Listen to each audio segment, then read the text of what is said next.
Hello everyone, welcome back to my channel. I hope you all are doing very well. So in previous class we have learned about one of the method of separating homogeneous mixture, that is crystallization, and now we will study about the second method, that is distillation. ठीक है, तो चलिए start करते हैं distillation से।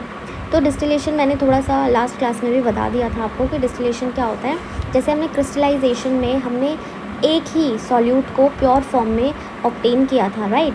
Solvent तो obtain नहीं हो पाया था, लेकिन प्योर फॉर्म में सॉल्यूट ज़रूर ऑब्टेन हो गया था क्रिस्टल्स के फॉर्म में, ठीक है। तो डिस्टिलेशन उससे डिफरेंट क्यों है क्रिस्टलाइजेशन से? क्योंकि डिस्टिलेशन में हम सॉल्वेंट प्लस सॉल्यूट दोनों को ही सेपरेट कर सकते हैं, ठीक है।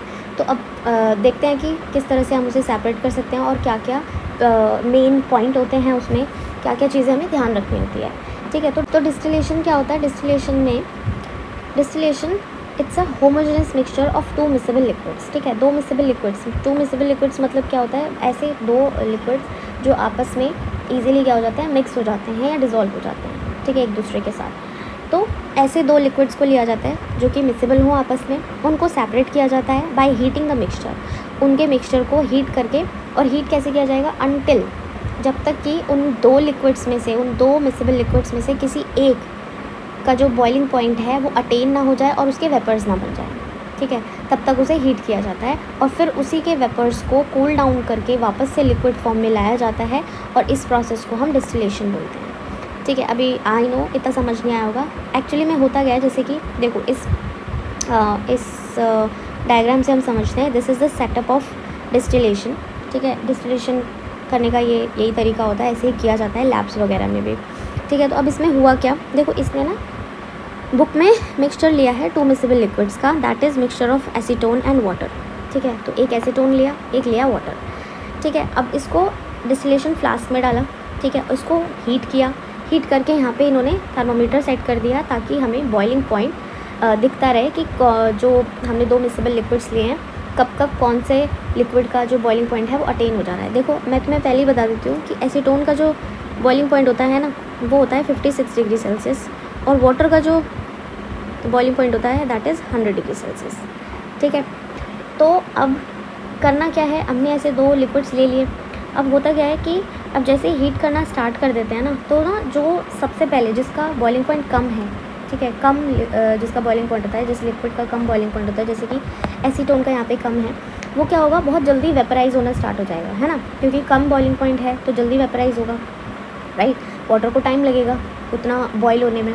तो जैसे ही 56 डिग्री सेल्सियस यहाँ पे ये पहुँचेगा, वैसे ही एसीटोन के वेपर्स बनने क्या हो जाएंगे, स्टार्ट हो जाएंगे। और जैसे ये वेपर्स यहाँ पे आएंगे, इसके थ्रू ये क्या होगा, ये क्या है आपका, ये वाला जो पार्ट है ना, ये दिस वन इज़ कंडेंसर, ठीक है, लिखा भी है यहाँ पे that this is water condenser.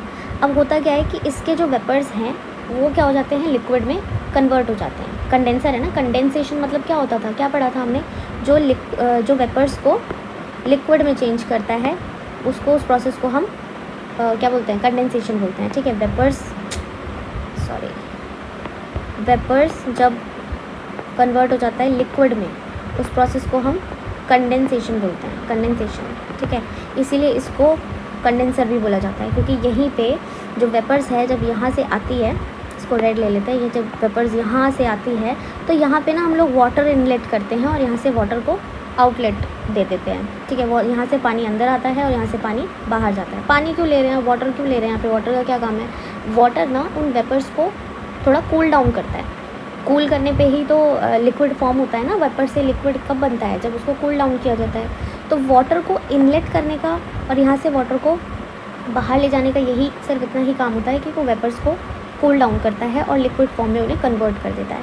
तो जैसे ही वाटर यहाँ से आता है और यहाँ से चला जाता है, इतने में वेपर्स जो होती हैं वो अपना लिक्विड फॉर्म कन्वर्ट हो जाता है ठंडा होने के बाद, और वो यहाँ से क्या करता है, वो जो लिक्विड होता है वो यहाँ से सेपरेट आउट हो जाता है इस बॉल में।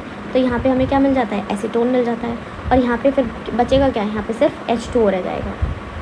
तो इस तरह से क्या हुआ, एसीटोन और वाटर क्या हो गए आपस में, मतलब सेपरेट आउट हो गए, है ना, डिस्टिलेशन प्रोसेस से, राइट। देखो ये वाटर आउटलेट है, वाटर इनलेट है, ठीक है, सॉरी, यहाँ से इनलेट किया होगा, यहाँ से आउटलेट दिया होगा, ठीक है। तो इसी तरह से प्रोसेस ये होता है, ठीक। दिस इज़ कॉनिकल फ्लास्क, तो इस तरह से ये डिस्टिलेशन प्रोसेस हुआ। अब देखो यहाँ पे भी यही लिखा है कि it allow the recovery of the solvent और द, देखो सी अब पढ़ते हैं ये डेफिनेशन डिस्टिलेशन की, अब आपको ज़्यादा अच्छे से समझ आएगी। अब हुआ क्या, देखो पढ़ते हैं, अ होमोजेनस मिक्सचर, ठीक है, a homogeneous mixture of two miscible liquid, दो मिसिबल लिक्विड्स लिए हमने, एक लिया एसीटोन और एक लिया वाटर, ठीक है, आपस में अच्छे से डिज़ोल्व हो जा रहे थे तो ये मिसिबल लिक्विड्स हो गए। तो इन दोनों का मिक्सचर लिया, can be separated by heating the mixture, अब उस मिक्सचर को हीट करवाया, और हीट कब तक करवाया, जब तक कि जिसका बॉइलिंग पॉइंट, जिस लिक्विड का बॉइलिंग पॉइंट कम नहीं था, कम वाले का, जब तक वो वेपराइज नहीं हो गया, जिस भी लिक्विड का बॉइलिंग पॉइंट कम था, जब तक वो वेपराइज नहीं हो गया तब तक उन्हें हीट करवाया, ठीक है। फिर क्या हुआ, जो वेपर्स थे फिर उसको कूल डाउन करवाया, और कब तक कूल डाउन करवाया, जब तक कि वो लिक्विड फॉर्म में कन्वर्ट नहीं हो गया, ठीक है। This process is known as distillation, तो उसको क्या बोलते हैं, इस सारे प्रोसेस को हम डिस्टिलेशन बोलते हैं। यही हमने प्रोसेस भी किया, यहाँ पे डायग्राम में भी यही समझाया था, ठीक है। तो ये क्या हो गया, डिस्टिलेशन हो गया। It allow the recovery of the solvent और the separation of liquids that differ in boiling point by at least about 25 degree Celsius. अब इस प्रोसेस से हमने एसीटोन को तो सेपरेट किया ही किया है, हम इससे सॉल्वेंट को भी सेपरेट कर लेते हैं, लेकिन इसमें एक जो सबसे मेन पॉइंट है वो ये है कि इन दोनों के जो बॉइलिंग पॉइंट है ना, वो उसका जो डिफरेंस है, दोनों के बॉइलिंग पॉइंट का जो डिफरेंस है वो कम से कम 25 डिग्री सेल्सियस होना चाहिए।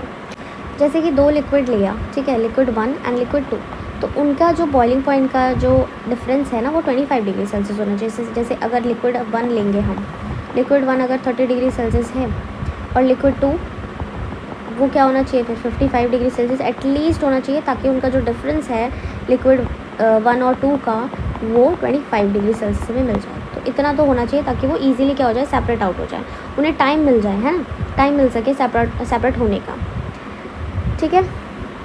Next, during this process vapours of the lower boiling liquid are passed through a condenser. तो मैंने यही बताया था कि इस प्रोसेस के दौरान होता क्या है कि जिस लिक्विड का जो बॉइलिंग पॉइंट होता है वो कम होता है, तो वो क्या होता है, उसके वेपर्स बनते हैं, और उसके वेपर्स जो हैं फिर वो कंडेंसर के थ्रू पास होते हैं, ठीक है, जहाँ पे उनको कूल किया जाता है, वहाँ पे वो कूल होते हैं। कूल कैसे होते हैं, बाय सर्कुलेटिंग वाटर के थ्रू या फिर एयर के थ्रू भी उन्हें उसको ठंडा किया जा सकता है, और फिर वो कंडेंस हो जाता है एज अ प्योर लिक्विड, ठीक है। This pure liquid is collected in a separate vessel, तो लिक्विड क्या हो जाता है, वो कलेक्ट हो जाता है, ठीक है, दूसरे फ्लास्क में, जैसे कि हमने दिखाया भी था। Now pure liquid is collected in a separate vessel while the solid और other liquid from the mixture remains in the distillation flask, और जो दूसरा वाला जो लिक्विड होता है जिसका बॉइलिंग पॉइंट ज़्यादा था वो इसी फ्लास्क में रह जाता है, ठीक है। तो इस तरह से डिस्टिलेशन प्रोसेस होता है, ठीक है। So next we have a mixture of acetone and water can be separated by distillation process.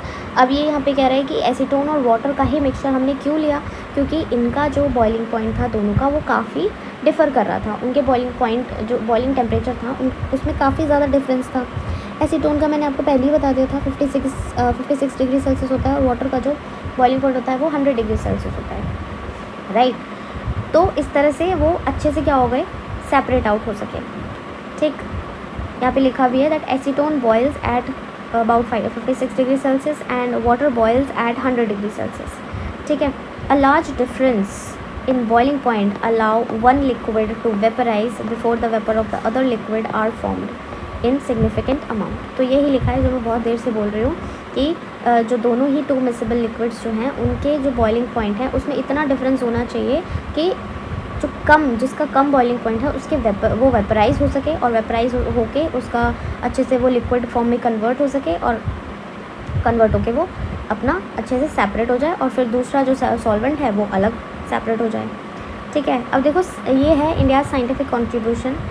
अब एक जगह है, ठीक है, जो कि उत्तर प्रदेश में है, कन्नौज में, ठीक है, उत्तर प्रदेश में एक कन्नौज जगह है। वहाँ पे क्या होता था पहले के टाइम पे, जो फ्लावर्स होता है ना, फ्लावर्स की फ्रेगरेंस को एक्सट्रैक्ट करके परफ्यूम बनाया जाता था इसी प्रोसेस के थ्रू, डिस्टिलेशन प्रोसेस के थ्रू, ठीक है।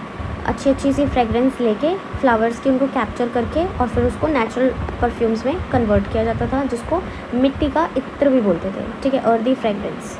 और बहुत ही ट्रेडिशनल डिस्टिलेशन मेथड से ये किया जाता था, जिसको क्या बोला जाता था, देग भागपा मेथड भी बोला जाता था, ठीक है। बाकी आप ये थोड़ा सा पढ़ लेना, इसमें यही लिखा हुआ है कि किस तरह से फ्लावर्स की फ्रेगरेंस को एक्सट्रैक्ट करके परफ्यूम्स बनाए जाते थे ट्रेडिशनल मेथड यूज़ करके। ठीक है, अब ये एक और चीज़ है कि किस तरह से पेट्रोलियम प्रोडक्ट्स बनाए जाते हैं इसी डिस्टिलेशन प्रोसेस से। ठीक है, इंडस्ट्रीज़ में जो क्रूड ऑयल है ना, क्रूड ऑयल को प्रोसेस किया जाता है। और क्रूड ऑयल मिलता कहाँ से है? ये मिलता है आपका अर्थ क्रस्ट से। अर्थ क्रस्ट से जो क्रूड ऑयल मिलता है उसको प्रोसेस कराया जाता है। ठीक है, और प्रोसेस करके उससे यूज़फुल पेट्रोलियम प्रोडक्ट्स बनाए जाते हैं। कौन कौन से प्रोडक्ट? जैसे कि पेट्रोलियम गैस, जो कि हम अपने घर पे एलपीजी यूज़ करते हैं, सिलेंडर्स। ठीक है, पेट्रोल्स बनाए जाते हैं फॉर व्हीकल्स, एविएशन फ्यूल्स बनाए जाते हैं। ठीक है, डीजल्स बनाया जाता है, लुब्रिकेटिंग ऑयल बनाए जाते हैं, बिट्यूमेन जिससे रोड बनती है, रोड की कंस्ट्रक्शन होती है, वो सब बनाया जाता है। ठीक है, तो ये भी यहाँ पे यही सब लिखा हुआ है। और यहाँ पे एक बहुत अच्छा सा पॉइंट भी लिखा हुआ है, that is about fractional distillation. देखो, फ्रैक्शनल डिस्टिलेशन क्या होता है? ऐसा process of fractional distillation is the process of separating components of a mixture with relatively small differences in their boiling point। जैसे डिस्टिलेशन में हमने क्या पढ़ा था कि ऐसे दो लिक्विड्स लिए जाते हैं जिनके जो बॉइलिंग पॉइंट होता है, उस बॉइलिंग पॉइंट में काफ़ी सारा डिफरेंस होता है, मतलब होना चाहिए। तो एटलीस्ट 25 डिग्री सेल्सियस का उनके बीच में डिफरेंस होना चाहिए, उन दोनों ही लिक्विड्स के बीच में। ठीक है, लेकिन फ्रैक्शनल डिस्टिलेशन में ऐसा नहीं होता। फ्रैक्शनल डिस्टिलेशन में कम अगर डिफरेंस भी हो ना, अगर लेस देन 25 डिग्री सेल्सियस भी अगर टेम्परेचर डिफरेंस है, तो भी क्या हो जाता है, लिक्विड सेपरेट हो सकते हैं। ठीक है, मतलब लिक्विड नहीं, कंपोनेंट्स जो हैं वो सेपरेट हो सकते हैं मिक्सचर के। उसको क्या बोलते हैं? फिर फ्रैक्शनल डिस्टिलेशन बोलते हैं। तो डिफरेंस जो है वो यही है डिस्टिलेशन में और फ्रैक्शनल डिस्टिलेशन में, कि जो फ्रैक्शनल डिस्टिलेशन है वो लेस देन 25 डिग्री सेल्सियस का अगर टेम्परेचर डिफरेंस है तो वो उसमें भी कंपोनेंट्स को सेपरेट कर देता है।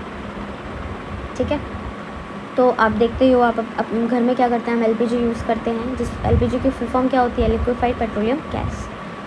ठीक, वो भी इसी पर बेस्ड है। नेक्स्ट क्लास में हम लोग पेपर क्रोमेटोग्राफी के बारे में पढ़ेंगे। देखो, जो वीडियोज़ है ना वो थोड़ी छोटी ही बनानी पड़ती है, बिकॉज़ इतना मतलब स्टोरेज का फिर थोड़ा प्रॉब्लम हो जाता है, तो थोड़ी छोटी ही बनानी पड़ती है। आई होप ये आपको समझ आया होगा अच्छे से। मैंने काफ़ी सारा कुछ पढ़ाया है, और मैं हैंड रिटन जो बना रही थी अब तक पीडीएफ्स, वो मैं इसलिए नहीं बना पा रही हूँ, जो अपनी पीपीटी बना रही थी वो इसलिए नहीं बना पा रही हूँ क्योंकि इसमें जो बुक में है ना वो काफ़ी कुछ आपका एक्स्ट्रा भी लिखा हुआ है। देयरफॉर मैंने सोचा कि ठीक है, इसमें से पढ़ा देते हैं डायरेक्ट, ताकि और भी चीज़ें पता चल सकें। ठीक है, और भी चीज़ें इसमें जो एक्स्ट्रा चीज़ें हैं वो भी हमें पढ़ाई जा सके। ठीक है, मतलब मैं आपको पढ़ा सकूँ। ठीक है, आई होप आपको समझ आया होगा। So that's it for today's video, and we will meet in the next lecture. Until then, keep watching and keep learning. Till then, bye bye.